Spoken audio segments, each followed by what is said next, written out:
Okay, everybody, this is my spoiler free review of Netflix's new series, Resident Evil. Now, I am someone who is a huge Resident Evil fan.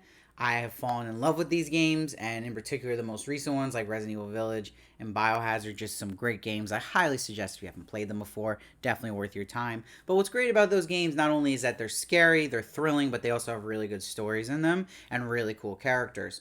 I think what's frustrated a lot of people about Resident Evil adaptations is they just can't get the story right from the games, or they mess with the characters a little too much, and you just don't feel that connection to it. Where, yes, when a show or a movie's adapting something it's based off of, like a book or a game, you have leeway, you have to make it its own.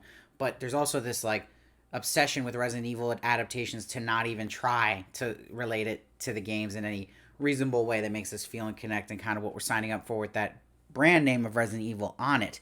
I sadly will report that I thought the trailer looked pretty good.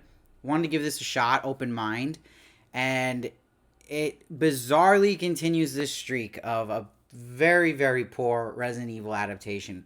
For some reason, we cannot get a good adaptation of this franchise anywhere.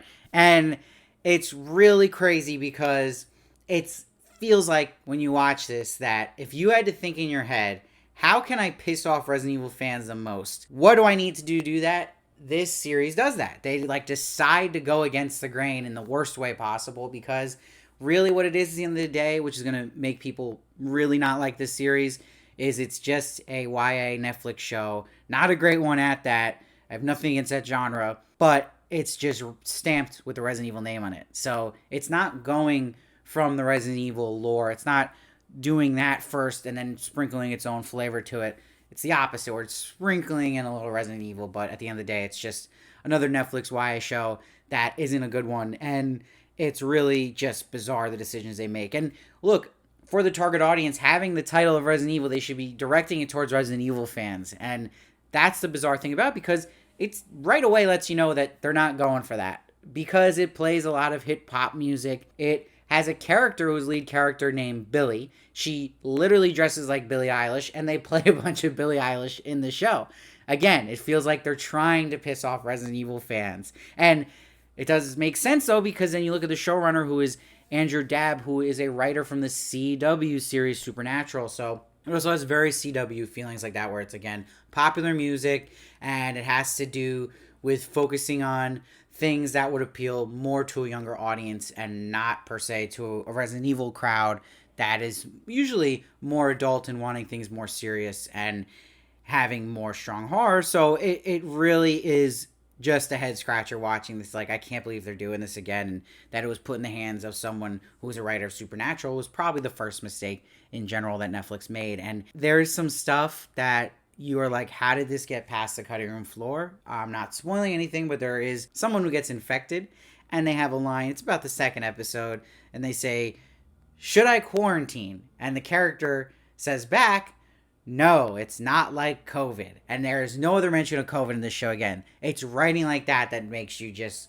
go, oh my God. Like, it's bizarre how bad some lines are in this show. And it's not all bad. I mean, you'll see in the promotional photos, there's like liquors and there's monsters you'll recognize from Resident Evil. They're really cool looking, but they're few and far between. I mean, if there's anything you can take from it, if you're looking for that kind of thing, which I think we're all signing up for, just fast forward and go to those scenes. You can watch them. They're pretty sick. But the rest is just, again, Netflix YA content. And Lance Reddick's Lance Reddick. He's good, but it just feels like, why do they have all this potential, especially with Netflix, and doing it in a show format? That's what got me intrigued. It's like, okay, let's see it as a show and give time to the characters.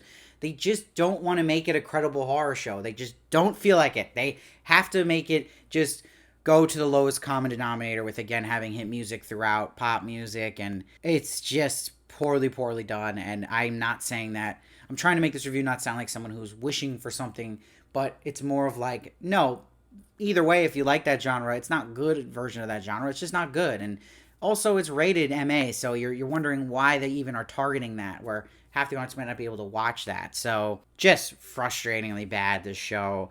And I was really excited for it in a sense, because, again, it's Resident Evil. So anytime I'm like, okay, maybe this is the time it's going to hit. No, I promise you, people are going to hate this show.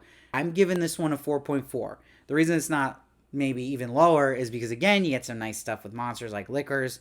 You get some cool action here and there, but that's really all you're getting. And there's cool set pieces. I'll give it that, so there was potential there. And again, it's just really what you're getting is Resident Evil stamped on a Netflix product that's not really Resident Evil. So this is just crazy to me, and this is just not good for Netflix because they need something to pick up after Stranger Things to keep people hooked and talk about. This isn't going to be it at all. They're going to talk about how bad it is. I promise you, I promise you. So sorry to say that. Maybe you'll like it, but I did not enjoy this at all. Really, really just not good. This is Netflix at its worst, and it sucks that it's happening with a very popular franchise in Resident Evil. It's a very missed opportunity in that sense. So let me know if you're going to watch it. Let me know your thoughts on other Resident Evil adaptations if you plan on watching it, what you thought of the trailer, and let me know your thoughts when you do see it. Please come back and comment. I want to hear everyone's thoughts on this and what you guys think. And if you really like what I do here, please follow me at Steve Varley Show on Twitter, Instagram, and TikTok for more of me. You can give a tip anytime you want. It helps so much. It's right below. Or you can become a member, which helps even more. And I'll see you next time.